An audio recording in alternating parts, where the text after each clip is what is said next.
Ladies and gentlemen, good morning. Good morning. What an exciting day to be here at the Kennedy Space Center. My name is Cheryl Hurst. I'm the Director of Education and External Relations, and it's my great honor to begin this program this morning. We have a wonderful group of panelists that are going to be speaking to you today on this very historic occasion. Monday marks 50 years since we as an agency in the nation launched a man from just a few miles from here into Earth's orbit for the first time. As we celebrate today, we also have in our minds the 6 international astronauts who are living and working on the International Space Station. The first steps, the first flights, and the first milestones of the early 60s set the course of the foundations for the many accomplishments that were to come. Before we begin the program, I have a few very special members of our audience that I'd like to introduce to you. First, Miss Annie Glenn, wife of Senator John Glenn, accompanied by their family and guests. Please welcome them.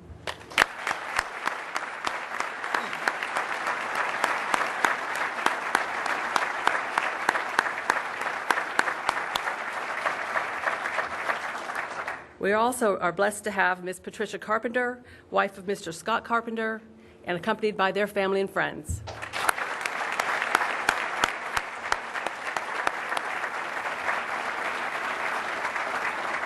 Joining us also today is the 7th director of the Kennedy Space Center from 1997 to 2003, Major General Roy D. Bridges.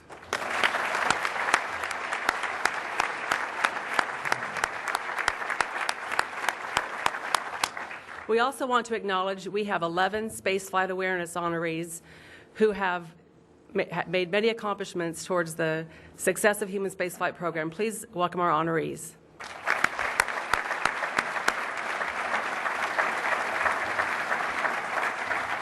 Now to begin our program, we have a video that we're going to kick off, and please enjoy.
In the midst of the Cold War, here the Soviet Union and the United States poised to annihilate each other with nuclear weapons, and it was an extraordinary time.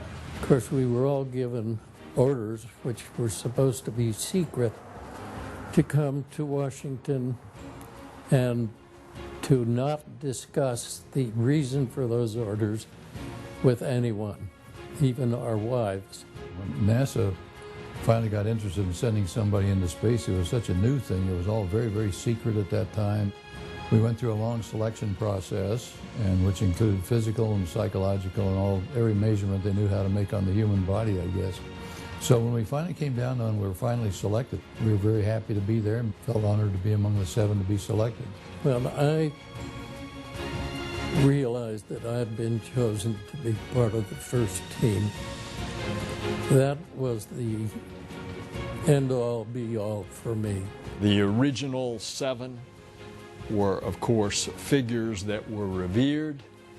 The engineers who were doing the designs, the launch crews who were doing the day in and day out work, and then the crew shimmying into those little tin cans called capsules that were taking us into the heavens.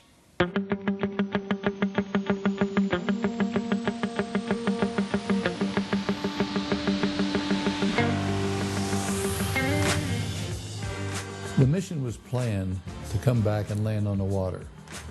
And so we did a lot of water training on it too. So what would happen if you had a leak in the spacecraft after you once hit the water, what the impact would be, if you're underwater, could you get out? And training like that tried to train for every possible contingency. When I got to fly the shuttle, I knew what to expect. I think when John flew his first flight, he didn't know what to expect. And that's a huge difference. When John first launched, he was on a brand new rocket, never been to orbit before. We didn't know how humans would react in zero-G. We didn't know whether they'd be able to eat. Some people said their eyes wouldn't focus. All kinds of crazy stories that John told me that they told him before he launched to expect. He didn't believe any of those, and most of them were not true, but we just didn't know back then. The day that I finally went, that was the third time I had actually suited up and been on top, been locked in and ready to go.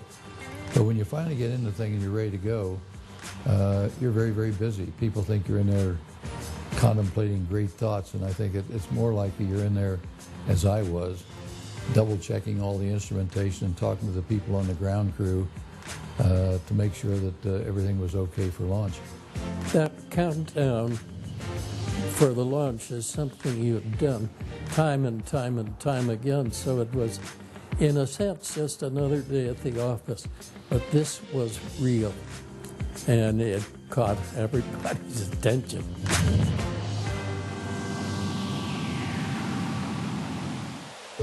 Godspeed, John Glenn. 6, 5, 4, 3, 2, 1, 0. Roger, the clock is operating. We're underway. Eagle loud and clear. Roger, we're programming and roll okay. Godspeed, John Glenn. I was in the blockhouse when he was, and the last to speak to him before liftoff. Gus and Al had both done that, but they weren't riding on this big, big fuel tank that had the ability to give him more speed than what Al and Gus had had. They didn't have enough to coast all the way around the world. They just had enough to go up a little ways and fall back to Earth. People look at all this fire and smoke on the ground, they think you're under huge stress inside. You're not. The thrust is just barely greater than the weight of the spacecraft, so you lift off very gently. And the more the fuel burns out there, the lighter it becomes, and the thrust is still high. So the farther you go up here on this entry into space, the more G's you feel inside. Roger, 0G, and I feel fine. Capsule is turning around. Oh, that view is tremendous. Roger, turn has started. Roger, capsule turning around, and I could see the booster during turnaround just a couple of 100 yards behind me. It was beautiful. Roger, 7. You have a go, at least 7 orbits. Roger, understand go for at least 7 orbits. Everything worked perfectly, and then there was an indication that John's heat shield was loose, which meant that after the 3rd orbit and on the deorbit that he would burn up if it was. Well, I certainly wanted to make it a two-way trip and come back, of course. It's the first thing I actually remember in my whole life is sitting in front of our nice black and white TV on the floor, because I had to get real close because, I was really excited about this, watching the John Glenn flight. And the thing I remember most about it is sitting there worrying about whether or not John Glenn was going to survive when that heat shield was getting loose.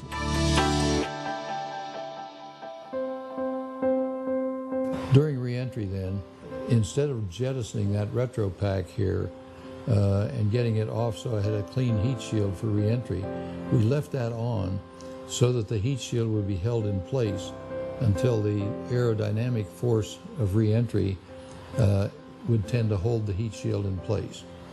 Now that made for an interesting, well, the re-entry was going to be interesting anyway, but it was even more interesting because as I would glance occasionally out the little window, I could see chunks of that retro pack breaking up and coming back by the window.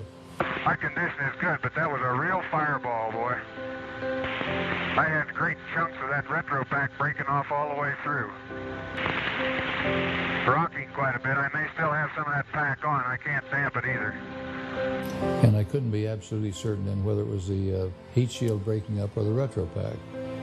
And obviously it was a retro pack or it wouldn't be here today. But anyway, it was that kind of re-entry was the second problem we had in addition to the control system failure. If you listen to the tapes, it's pretty clear that he knows that there's something going on there, and it's not the normal procedure, because he knew the procedures really well. He knew that retro pack should have been gone. Coming out of the blackout period and saying, Houston, this is Friendship 7. And of course the nation went nuts. The world went nuts. Main chute is on green. Chute is out in reef condition at 10,800 feet and beautiful chute. Chute looks good. On O2 emergency, and the chute looks very good. His odds of not surviving this was about 1 in 6. So it was an extremely high-risk, unknown effort that they were going into, having never done it before. And it came time for aligning the capsule in the proper attitude for retrofire. There was under thrust of the rockets themselves, and the result of the intermittently failed horizon scanner meant that the rockets were pointed in the wrong direction. Each one of those failures made me fly a little bit too far, and it all added up to 250 miles. Had a lot of people frightened. I was not frightened by that because, contrary to their lack of knowledge about my location, I knew exactly where I was. I was back on the water where I wanted to be. We did research. We learned the new things first. And those were, and with a little investment and educated citizenry, away we went. With we became a leader in the world in just about a century and a quarter. It was a total, resounding success. And it was a great, great honor and pleasure to be a part of such a marvelous and successful program.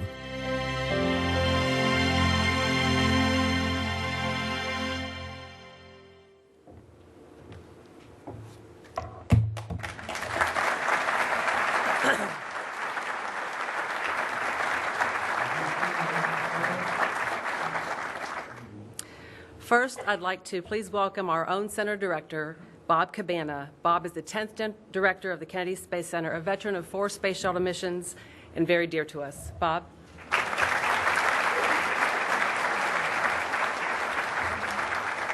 Next, please welcome NASA Administrator, the Honorable Charles Bolden.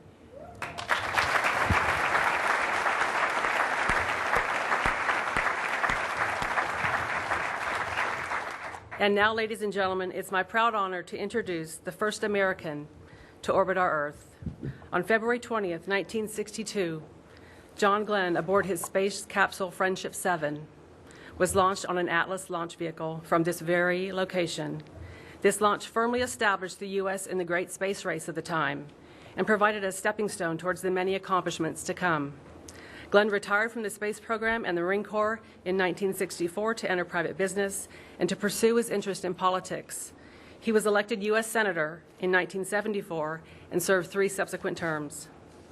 On October 29, 1998, Senator Glenn returned to space as a payload specialist on a 9-day mission aboard the Space Shuttle Discovery, the only astronaut to fly in both the Mercury and shuttle programs.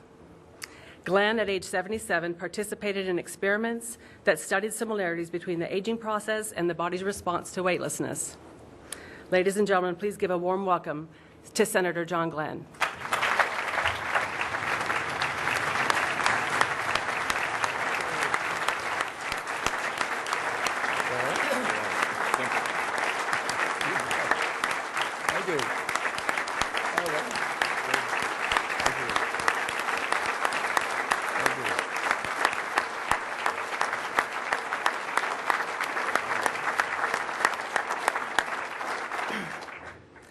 Now our second American hero, our final distinguished guest, Scott Carpenter, the second American to achieve Earth orbit. He piloted his Aurora 7 spacecraft through 3 revolutions of the Earth, reaching a maximum altitude of 164 miles in May of 1962. After an absence from NASA, where he conducted undersea research with the Navy, he returned to duties with NASA as an executive assistant to the director of the then Manned Space Flight Center in Houston, Texas, and was active in the design of the Apollo lunar landing module and in underwater EVA crew training. Carpenter continues to apply his knowledge of aerospace and ocean engineering as a consultant to industry and in the private sector. Please give a warm welcome to Mr. Scott Carpenter.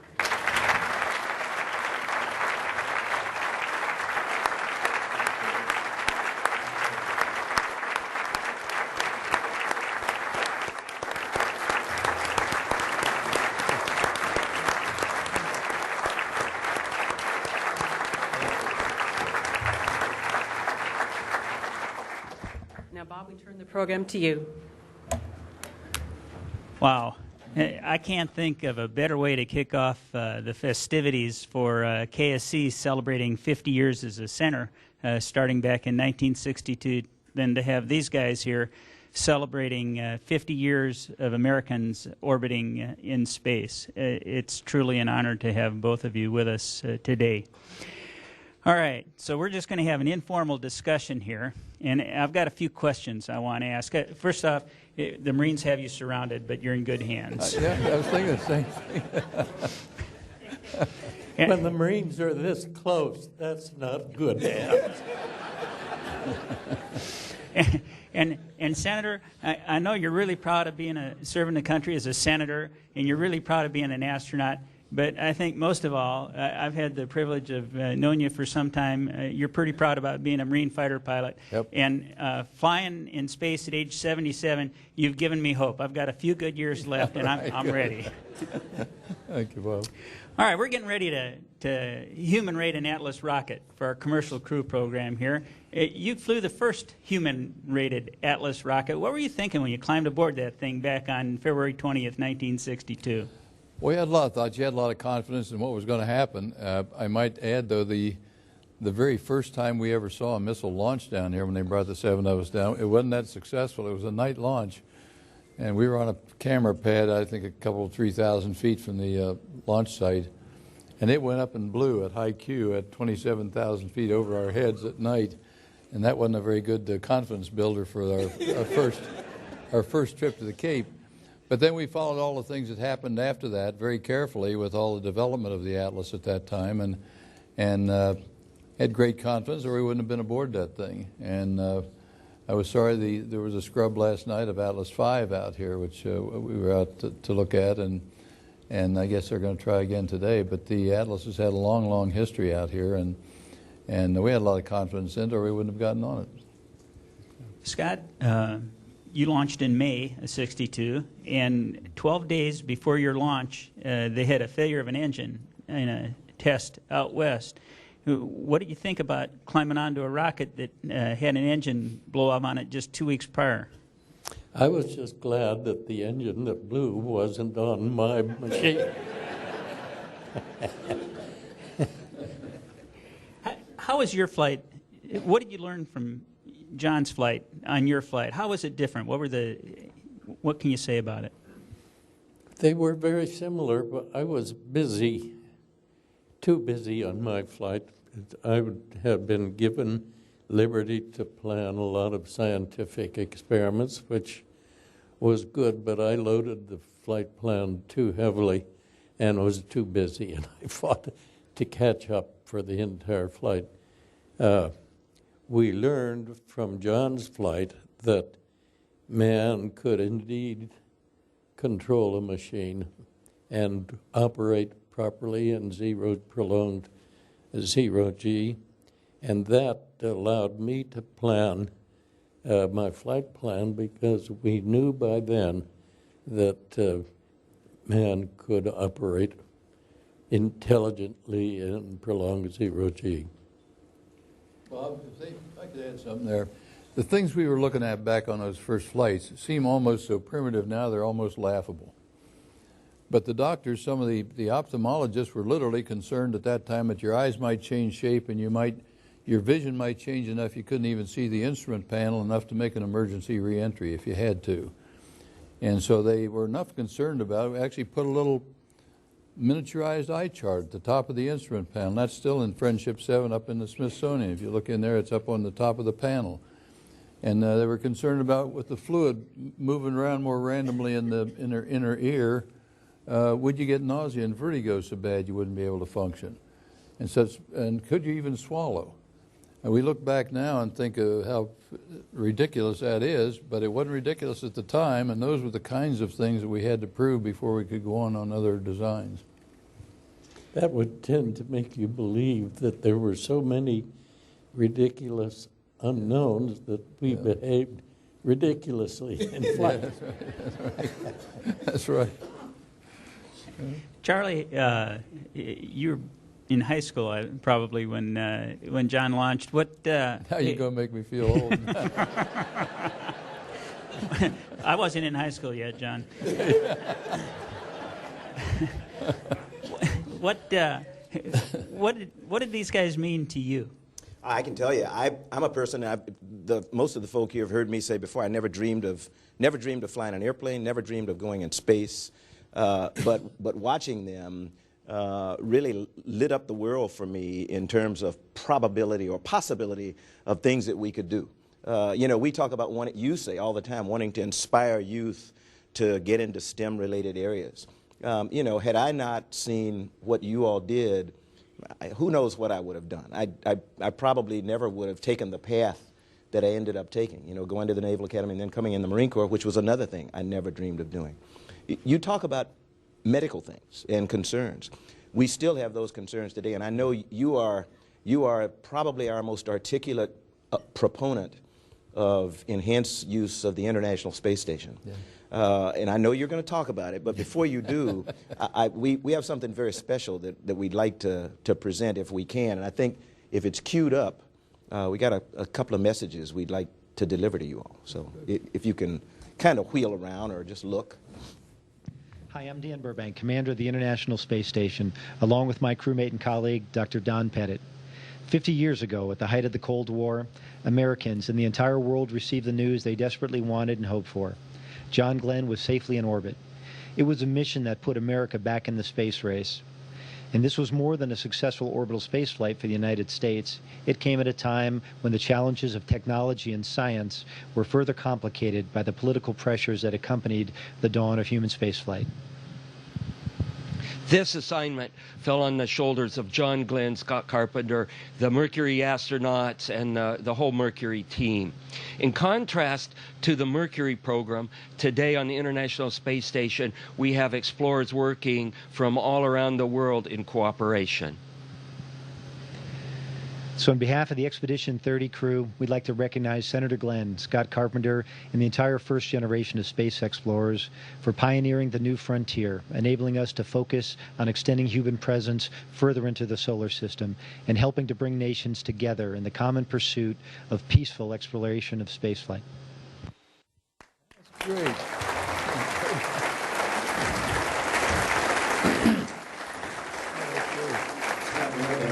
You mentioned, I didn't realize you had had the privilege of doing your own flight plan. Bob and I didn't get to do that, but you mentioned overloading your flight plan with science, and I will tell you one thing. I don't know if you know Don Pettit. Don is known as Mr. Wizard of the astronaut office. He is an incredible scientist, and he has grossly overloaded his flight plan for his 6 months in the area of science, but he is doing incredibly well there. So.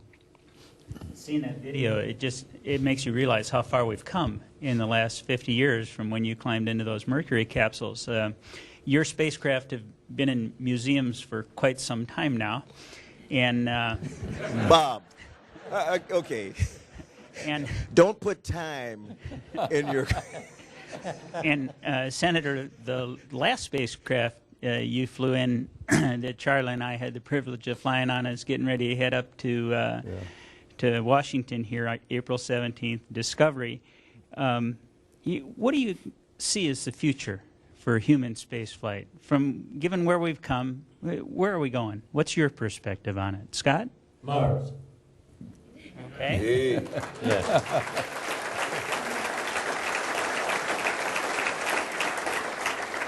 I think the future is twofold. I think we'll do more exploration, whether it's asteroid, Mars, or wherever. I think it'll go on beyond Mars sometime, probably not in our lifetime, but sometime. I've always thought, though, that wherever we go, we should maximize the research return that becomes available in that new era. In that new area, we've learned how to travel. And Charlie's heard me say this many, many times. But I think this is where we ran afoul here in some recent years, and all of you are very much aware of most of this anyway. But under a previous administration, a decision was made to go to the moon, set up a base, and go to Mars, but no funding. And the funding was to come from cutting out the shuttle flights, which I have thought was a big mistake, and it left Charlie in an awful position for having to perform his job, because we don't have the way of transferring our own people from Earth to space, and we have to do that with the Russians. And what a big change that is from the days when it was the depths of the Cold War was fueling a lot of the interest in the space program back in those days in the 60s.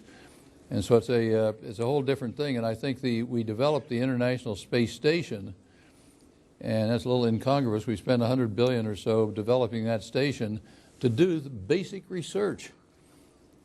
And on the last flight I was on shuttle, we had 83 research projects on there, and Columbia, before its demise, had 90 research projects on there. That's what fleshes out the exploration as we go on. I think we should be doing that because that's what's of value to people right here on Earth. I think to go on out in space is exciting, and just to see if we can keep somebody alive far out and back, that's fine. It's exploration. It opens up new paths. Then we should maximize the research return, which we have the capability of doing with the station. And instead of cutting it down as was proposed in that other administration, by 2015, it's now been extended out to 2020, which I think is with the option of going beyond that, I think was actually stated too.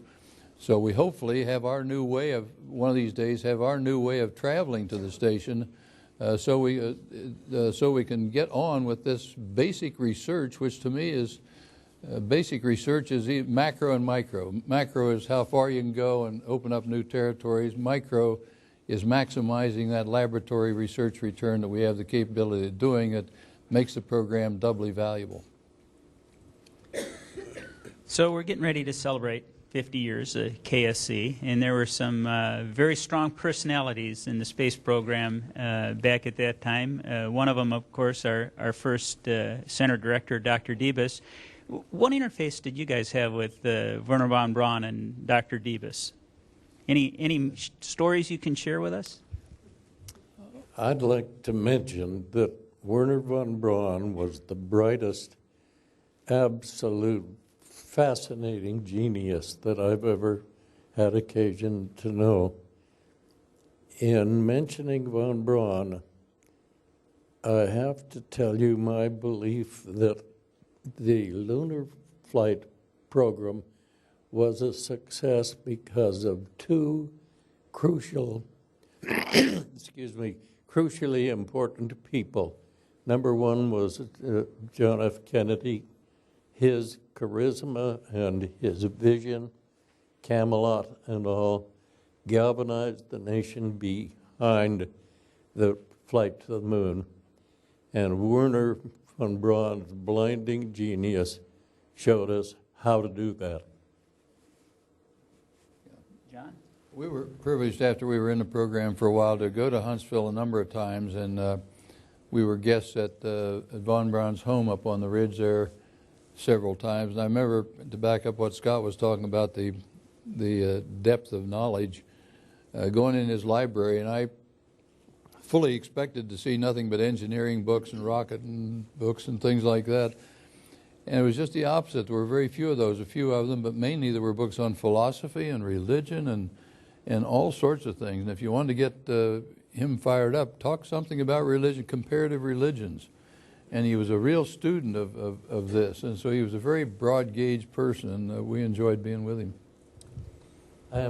Can I say one thing about that meeting at von Braun's home?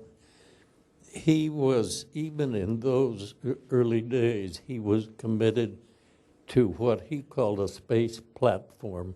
It's what we made the space station out of. And he said, being aware modestly aware of the importance of the German engineers to both the Soviet program and ours, because the real rocket scientists were all German.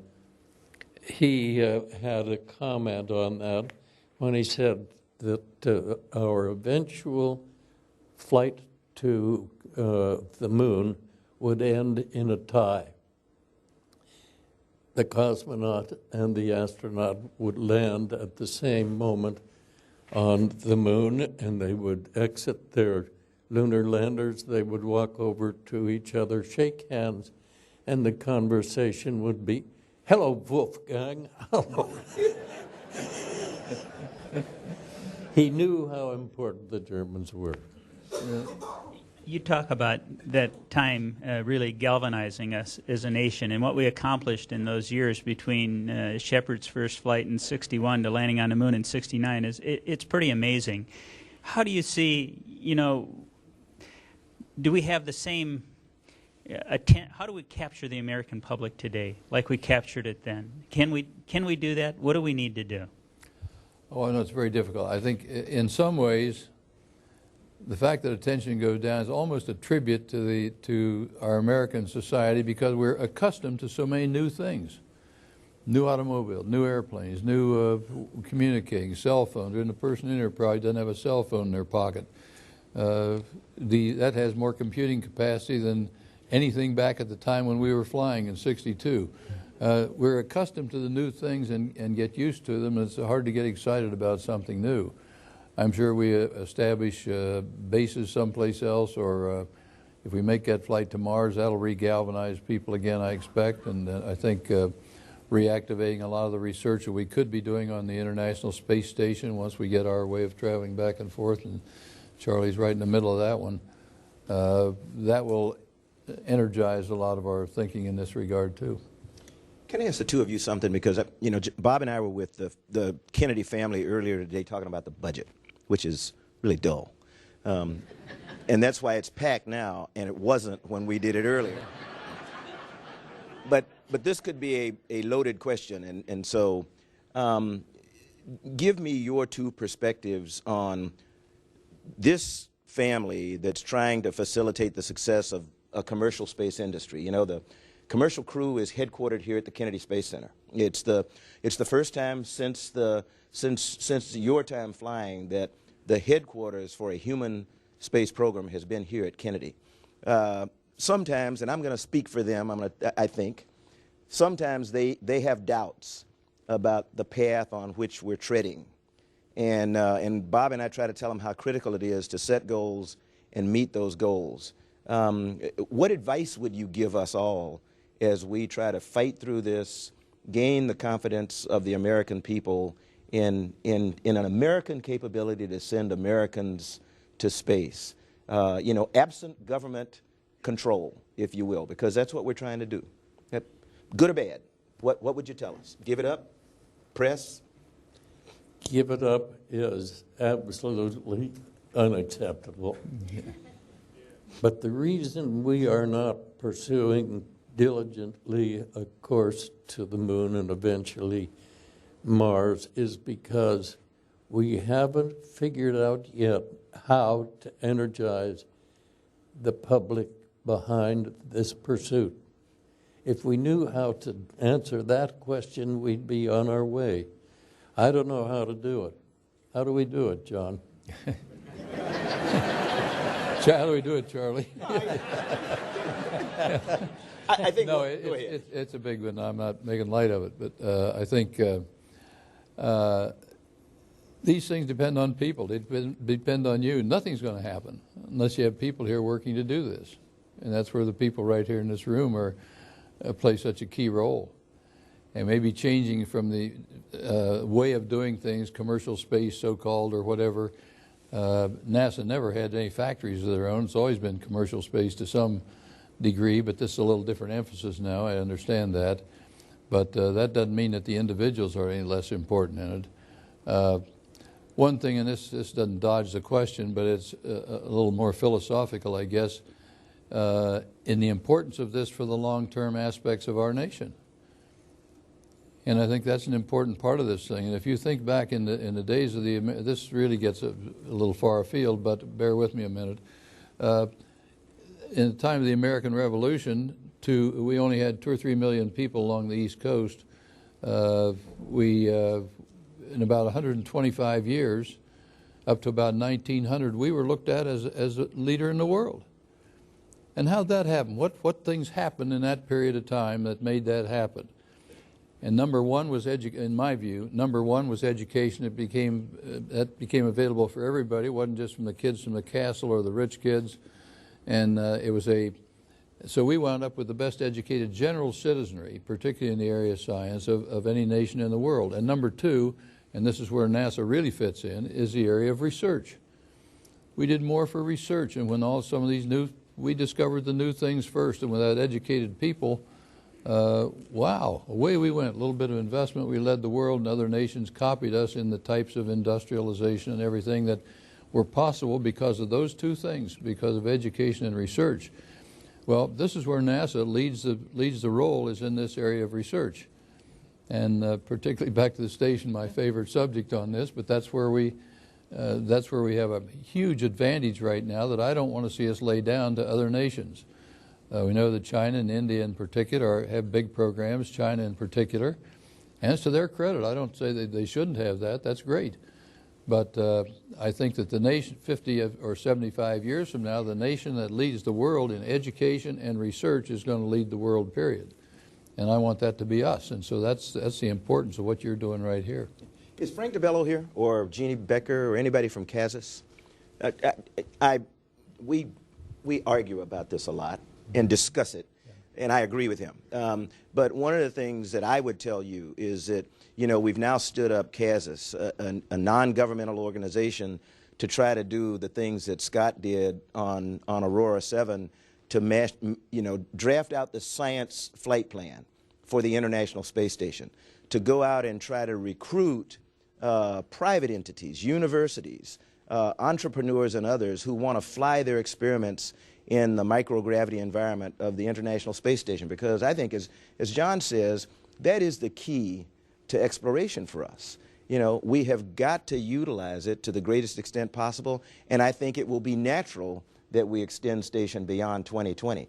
I think it's just a beginning, but I do agree with you. We've got to stabilize the International Space Station as this incredible national laboratory if we hope to go beyond low Earth orbit, and that's what's really critical. And it's the message I try to give to everybody here to keep, to keep their spirits up. And I tell them all the time they should go home every single day feeling that they've made life better for people on Earth because of what we do in NASA. It's just an incredible place to be. So I think too, low Earth orbit. We haven't done everything we should be doing in low Earth orbit, as far as I'm concerned. And I don't know what your views are on going to Mars, but I think your best way to Mars is assembling the vehicle in low Earth orbit, and then eventually going out of low Earth orbit from that.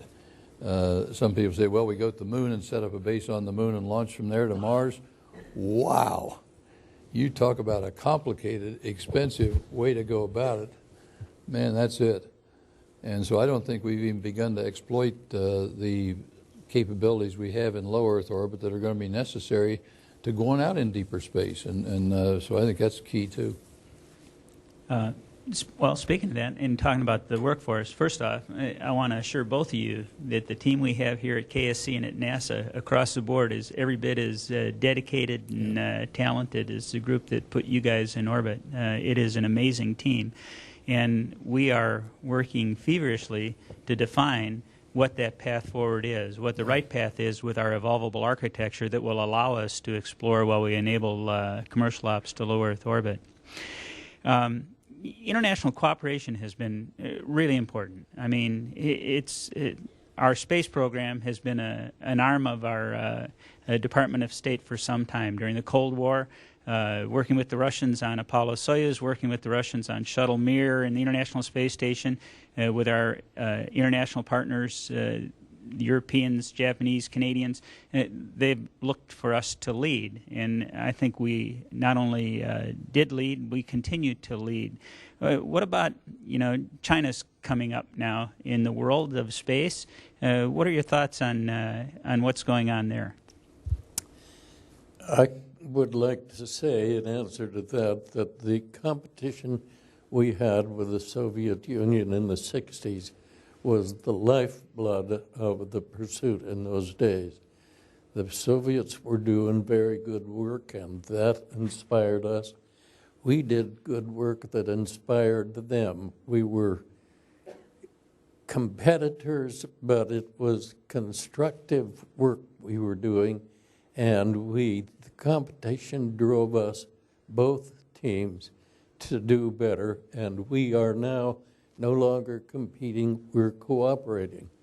I wonder if it isn't likely that in the near future the competition between China and the United States will develop into a cooperation. And that's the way it should be, because flight, in my opinion, to Mars or to the moon or anywhere in our space environment is not the property of Americans or Chinese or Indians or Russians. It's a joint project for humanity, and humanity should do it together. If for no other reason, then it's a very expensive thing to do, and so we should all share the labor but the expense. We made a good step on the International Space Station. We have 16, including us, we have 16 nations involved in the station now, and that's been the biggest cooperative international effort, I think, ever put together. And it's worked very, very well, and there have been different nations have contributed more than others, namely we've contributed more, but it's been a great cooperative effort, and I would like sometime to see, I'd like to see us join with China in doing some things. I know that's a little more difficult than the people we have cooperating with us now, but I'd like to see us go in that going that direction, perhaps getting more and not setting up another potential for Cold War competition. Charlie, anything you want to add on the importance of international cooperation and our path forward? I think if you've heard me say it before, and the President has said it, in the national space policy, enhancement of our international cooperation is a cornerstone. It's a key. President Obama talks about it all the time. I try to talk about it all the time. In the areas of science, technology development, human spaceflight, everything, I agree with Scott. The one thing that brings us together is everybody's desire to make this planet a safer, more self-sustaining place that's good for all humanity. Bob and I were talking this morning. I will be very happy if someone nominates the International Space Station for the Nobel Peace Prize. And some laugh, but I am really serious. And when I travel around the world, I meet with American ambassadors, I've met with presidents of other nations. All of them cite the International Space Station as an incredible, not a technological marvel, but an incredible vehicle that has brought people together of all races, creeds, colors, national origins in a common goal. And I think what, Scott, what you were talking about is human beings are amazing when they establish a goal to which they want to pursue and then come together in pursuit of that. We've proved over and over and over again. It's what in the military we call engagement. You can avoid a lot of conflicts if you have the courage to engage and find common ways to get to the common goals you have. We had the privilege of working closely with the Russians. I'll never forget my first trip to Star City when I was chief of the astronaut office. It was the middle of the winter. And it was 11 o'clock at night, and I was with a Swedish astronaut cross-country skiing on a secret base going through holes and fences as a colonel in the United States Marine Corps, and never in my wildest dreams did I think something like that would happen. The more we have contact with people like that, the less likely we are to fight them. And it comes down to that simple. Let me give you a very simple one. I was just thinking a second ago of this. When I was getting ready for that first flight back then, I thought, well, what if we had to make an emergency reentry and come down? And there were some places, the Namibian desert in Africa, Namibia in the Kalahari Desert. There was the outback in Australia, and there was this area up across Papua New Guinea, and those three areas still had Aborigines. Well, how do you communicate? What if I had to make an emergency reentry and came down? The people on the ground down there, the Aborigines, boom, boom, there's a sonic boom, and they look up, and here comes a little speck, and a white thing comes out, and it comes down, and you land, and the side blows off, and out steps this thing in a silver suit. Oh, you're going to either be elected God King or dead pretty quick. Not sure what. So I wanted a message for these people, you know, friend, me, buddy, take me to your leader, all this stuff. So we did, and this is very serious. I devised this and had this message translated into some of the more primitive languages of the world by some of the linguists at the Library of Congress, so that if I did have to come down, I might be able to phonetically at least get through to them that I'm not what they might think whatever they might think I was. But the point of it is this, and this is what brought it to mind. In looking at those primitive languages, the word for stranger and the word for enemy was the same word. In other words, if you don't know somebody, if they're a stranger, man, they're an enemy. That's it. And I think we too often get caught up with that in our international relations on a big scale, not just in some of this primitive language stuff. Scott, can I ask you something? You know, you're among us. I think you're the only one that's explored both spaces, sea and space. What did you get from your time, you know, underwater exploring and scientific exploration that is of value to us going, say, to another planet or deeper into our solar system? Well, I've always been driven by my curiosity, and that adventure with the Navy underwater living program satisfied a lot of curiosity about our environment. That's a very close at hand environment, and we need to know more about it. We learned a lot about the ocean floor and the ocean itself, and what I thought about was that exploration had the potential for increasing our knowledge of our environment, spatial environment, just like the space program did. And I was just pleased that I had not only come to know a group of the most unsung great heroes that I know, those Navy and civilian divers. And I was glad to be a part of that group, but I was mainly pleased by the opportunity to dispel answers to a lot of questions I've had, because I'm just curious. There are 5 of the original 7 that are not with us today. What stories, what would you like to share about those guys, that they can't be here, that you think that they'd have to say? Well, John has been very good today at making everybody laugh. There have been some moments of levity because of his sense of humor. But if Wally Schirra were here, we would have laughed a lot more. I agree. That's right. No, that was I was sitting here a minute ago thinking about that we need 5 more chairs here. But that was a group that was as competitive as any group you ever saw. And we were real fierce competitors because everybody wanted to be on every flight. And so we were fierce competitors. Yeah. We were fierce competitors, but when it came time for a mission, Wally once again said that was the tightest brotherhood he'd ever been part of, and it was. I thought about the same thing, John. It occurred to me that with this intense competition we all felt before somebody got awarded a flight, when he was awarded the flight, we were like the Musketeers, had been one for all and all for one. And we operated with that striking bond very well. That's right. Since I have asked controversial questions, I'll ask one more. And David Weaver's about to pass out over there. And I'll start with you, Scott, since you expressed the strongest pessimism. If you were giving a message to American industry today, since in the days of Mercury, Gemini, and Apollo, you all worked very closely with the Rockwells and everybody else. You demanded certain things from them about the vehicle, windows, for example.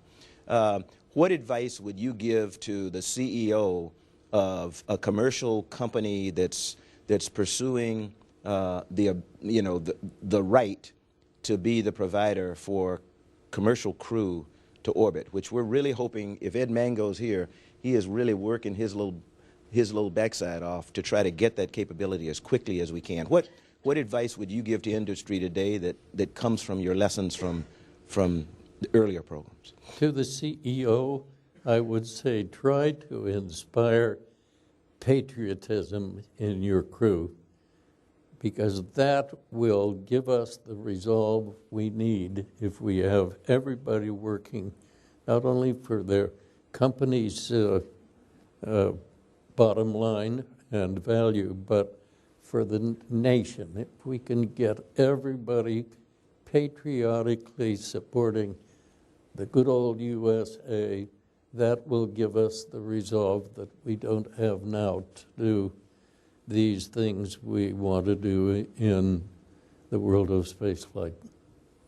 That has to be key toward anything, is that they're doing this for the country and that they see the importance of it and are willing to dedicate some of their corporation's efforts to that and pay for it.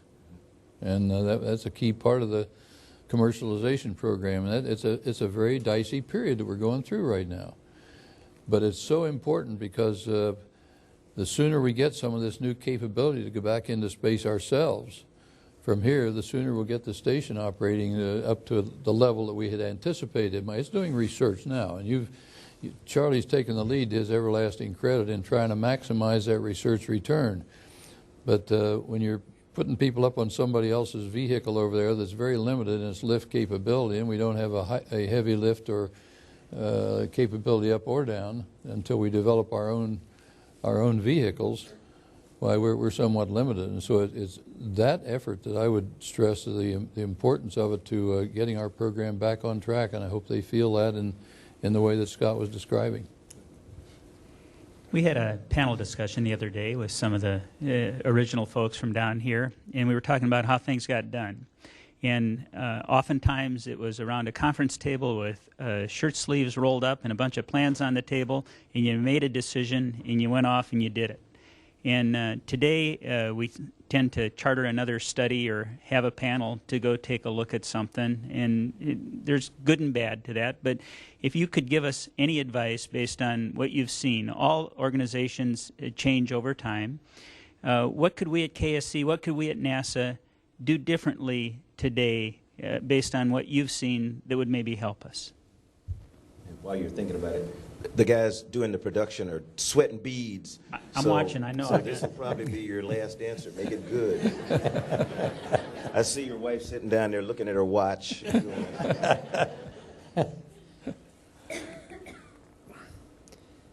I had a good answer to that question, and you made me forget it.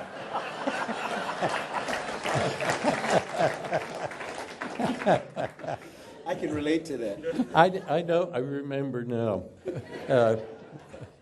I just want to, out of loyalty to our good friend Wally Schirra, I want to tell a story that I hope would make you laugh, because Wally loved making people laugh. I want you all to understand that I love spaceflight just as much as our friend John Glenn did. But I didn't fly in space a second time. I didn't do that because although I offered to be John's backup again, but I said, and I believe it's true, that NASA probably wouldn't allow me to be backup because I wasn't old enough. Okay. End of story. John, any closing remarks on anything? No question. What would you like to leave us with? No, well, just congratulations to all you for continuing your interest in this particular area. And I thought if I wouldn't even be supporting NASA if I didn't think it was so important for the future of this country. And that's what you're implementing. Charlie can lead, Bob can lead, but you guys are the ones that have to make it work. And that and the other centers around the country, each one contributes to their own way. But in I mentioned education and research. Those are two key elements that are spin-offs from what you're doing here that I think are going to determine the future of this country and our position in the world, and I believe that. And that's the reason I think it is so important. So we talk about STEM, the science, technology, engineering, and math education, and the contribution that you're making to those things with all of our young people. And I think those are just extremely important for the future, and so just keep it up, keep going. Well, on behalf of all of us at KSC at NASA, we want to thank both of you for your service to country and for your leading the way for all of us to follow. Thank you. Thank you. Thank you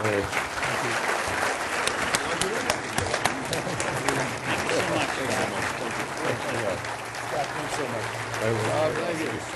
We're going to give you all our MC business.